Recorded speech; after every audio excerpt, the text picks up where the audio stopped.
একই সাথে আপনারা জানেন যে আজকে দ্রব্যমূল্যের ঊর্ধ্বগতিতে জনজীবন নাবিশ্বাস, আজকে ডিমের হালি 60 থেকে 70 টাকা পৌঁছে গেছে, সবজির দাম বৃদ্ধি পেয়েছে, কাঁচা মরিচের দাম আজকে 400 টাকা অতিক্রম হয়েছে।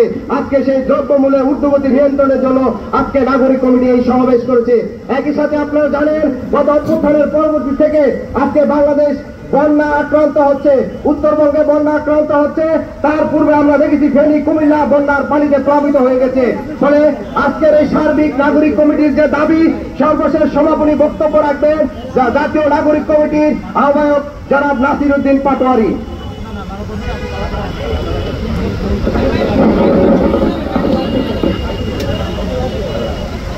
আসসালামু আলাইকুম। সময় বেশি না, খুবই বৈরী আবহাওয়া।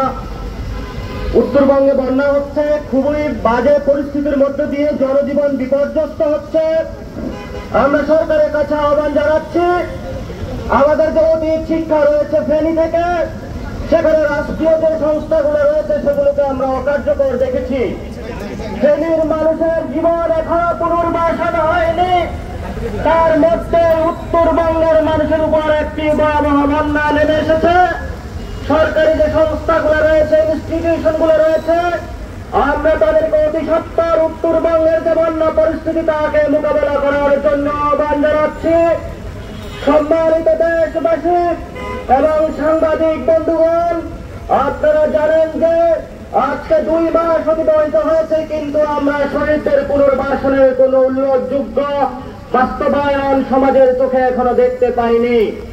আহতরা চিকিৎসার জন্য বারবার হসপিটালে ঘুরে বেড়াচ্ছে, অনেকে বন্ধুত্ব বরণ করছে, চোখ অন্ধ হয়ে যাচ্ছে। আমরা রাস্তার কাছে অতি দ্রুত তাদের চিকিৎসার জন্য আহ্বান জানাচ্ছি। আপনারা জানেন আমাদের যে 5 তারিখে গণ-অভ্যুত্থান হয়েছিল, এখানে একজন সবজি বিক্রেতা, রিক্সা শ্রমিক, জনজীবনের যারা মার্জিনালাইজড পিপল তারা অংশগ্রহণ করেছিল। তারা পেটের দায়ে এই আন্দোলনে এসেছিল, কিন্তু বাস্তব পরিস্থিতিতে আমরা আজকে দেখতে পাচ্ছি ডিমের ডজন আমাদেরকে 165 টাকায় কিনে খেতে হচ্ছে। সাধারণ মানুষের পেটে লাথি মেরে যে সকল সিন্ডিকেট এখনো সক্রিয়, আমরা সরকারের কাছে আহ্বান জানাচ্ছি অতি দ্রুত সেসব সিন্ডিকেট ভেঙে দিতে হবে। জনজীবনে যেসব বিপর্যস্ত জনদর্ভুত হচ্ছে সেগুলো থেকে জনগণকে লাঘব দিতে হবে। এবং আমরা আরো দেখতে পাচ্ছি আমাদের জীবনের কোনো নিরাপত্তা নাই, আমাদের বন্ডের কোনো নিরাপত্তা নাই, পুলিশ বাহিনী এখনো সক্রিয় ভূমিকা পালন করছে না। আমাদের সভরেন্টি যে ফোর্স আছে, আর্মিকে মাঠে ডিপ্লয় করা হয়েছে। আমরা সরকারের কাছে আহ্বান জানাচ্ছি পুলিশের কাছে দায়িত্ব হস্তান্তর করে সভরেন্টি যে ফোর্স আর্মিকে দ্রুত ব্যারাকে ফিরিয়ে নেওয়ার জন্য এবং শক্তিশালী একটি পুলিশ কাঠামো সংস্কার কমিশনের মধ্য দিয়ে গঠন করার জন্য। প্রিয় দেশবাসী, আপনারা জানেন শিক্ষার্থীরা এই আন্দোলনের মধ্য দিয়ে তাদের শিক্ষা ব্যবস্থা স্থবির হয়ে পড়েছে। আমাদের ফিউচার যারা জেনারেশন রয়েছে তাদেরকে যদি আমরা দ্রুত শিক্ষা ব্যবস্থার মাধ্যমে ফিরিয়ে নিতে না পারি, তাহলে আগামীর ভবিষ্যৎ আমাদের সামনে অন্ধকার বিরাজ করছে। আমরা রাষ্ট্রের কাছে অতি দ্রুত যারা বেকার রয়েছে, যাদের আন্দোলনের ব্যক্তিকে এত বড় একটি গণ আন্দোলনে পরিণত হয়েছে, তাদের গ্যাজেট প্রকাশিত হচ্ছে না, তাদের বিভিন্ন চাকরির যে ফি আছে তাদের দাবিতে তারা আন্দোলন করে যাচ্ছে, সেগুলোর কোনো সুরা হচ্ছে না।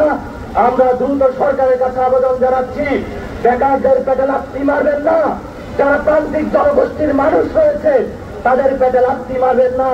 যদি তাদের পেটে লাথি মারা হয় তাহলে আবার তারা পাঙ্গপালের ন্যায় মাঠের মধ্যে নেমে এসে আপনাদেরকে সহসমিতির জবাব দিবে। আমরা আরো দেখতে পাচ্ছি আমাদের শ্রমিক ভাইদের বুকে গুলি করা হয়েছে, সেই শ্রমিকদের রক্তের টাকায় আমাদের এক একটি ইটের পাথর গড়ে ওঠে। সেই শ্রমিকদের বিচার দাবি জানাচ্ছি আমরা। এবং শ্রমিক আন্দোলনে যে বিশৃঙ্খল পরিস্থিতি বিরাজমান, আমরা সেই বিশৃঙ্খল বিরাজমানকে শৃঙ্খলা ফিরিয়ে আনার জন্য অনুরোধ জানাচ্ছি। বাংলাদেশের সার্বভৌমত্ব পাহাড়ে বিরাজমান, সেখানে বিশৃঙ্খলা তৈরি করা হচ্ছে। আমরা দ্রুত পাহাড়ে শৃঙ্খলা ফিরিয়ে আনে বাংলাদেশের যে অখণ্ডতা আছে তা দ্রুতই বাংলাদেশের সামনে পরিস্ফুটিত করার জন্য অনুরোধ জানাচ্ছি। প্রিয় উপস্থিতি, আমি আমার পরিশেষে বক্তব্য বলতে চাই, 5ই আগস্টে যে পঙ্গপালের ন্যায় জনতা মাঠে নেমে এসেছিল, তাদেরকে আজকে শহীদদের নিয়ে রাজনীতি করা হচ্ছে। শহীদদেরকে টাকার বিনিময়ে জঘন্যভাবে বিভিন্ন রাজনৈতিক দল তাদেরকে কেনা বিচারে হেরে বসাতে কোরবানির পশুর হাটের ন্যায়। আমরা সেই সকল রাজনীতিবিদদেরকে ধিক্কার জানাচ্ছি, যারা হতদের আজকে চিকিৎসার নামে ঘৃণ্য জঘন্য কাজে আপনারা লিপ্ত রয়েছেন রাজনৈতিক ফায়দা নেওয়ার জন্য। আমরা দ্রুতই বলছি, এই তরুণ সমাজ আপনাদের সেই জঘন্য কৃষ্টি কালচার রাজনীতিক যে পরিস্থিতির মধ্য দিয়ে জনগণকে চাপিয়ে দিয়েছেন, তোকে অতি সত্বর দ্রুত পরিত্যাগ না করুন, তাহলে আপনাদেরকে আগামীর ভবিষ্যতে বাংলাদেশের যে 40% তরুণ সমাজ রয়েছে আপনাদেরকে ডাস্টবিনে ছুঁড়ে ফেলে দিবে। আমরা সকল রাজনৈতিক দলের কাছে আহ্বান জানাচ্ছি, এখনো সময় রয়েছে, জনগণের পালস বোঝার চেষ্টা করুন, তরুণদের পালস বোঝার চেষ্টা করুন, ছাত্রদের পালস বোঝার চেষ্টা করুন। এর ভিত্তিতে একটি ঐক্যবদ্ধ বাংলাদেশকে আপনার গঠন করার জন্য চেষ্টা চালিয়ে যান। পরিশেষে বলবো, আমরা নাগরিক কমিটির পক্ষ থেকে যারা আজকের এই প্রোগ্রামে বিভিন্ন জায়গা থেকে দৃষ্টিকে উপেক্ষা করে উপস্থিত হয়েছেন, তাদেরকে জানাচ্ছি সংগ্রামী অভিনন্দন এবং আগামীর লড়াইতে আমাদের সাথে থাকার জন্য একসাথে কাঁধে কাঁধ মিলিয়ে আমরা যুদ্ধ করব। যে উপস্থিতি, আমরা ঢাকায় আমাদের কর্মসূচি চালু করেছি, ঢাকা রাইজিং। আমরা ঢাকাকে সাউথ এশিয়ার মধ্যে নতুন করে দেখতে চাই। এর মধ্য দিয়ে আমরা আমাদের যাত্রাবাড়ির আগামীকালকে একটি প্রোগ্রাম রয়েছে 3:30টায় নূর কমিউনিটি সেন্টারে, যেটাতে শহীদ এবং আহতদের ফ্যামিলির বিচারের দাবিতে আমরা যাত্রাবাড়ি, যেটা হলো আন্দোলনের লাইট হাউস, সেখান থেকে আমাদের কর্মসূচি শুরু করতে যাচ্ছি।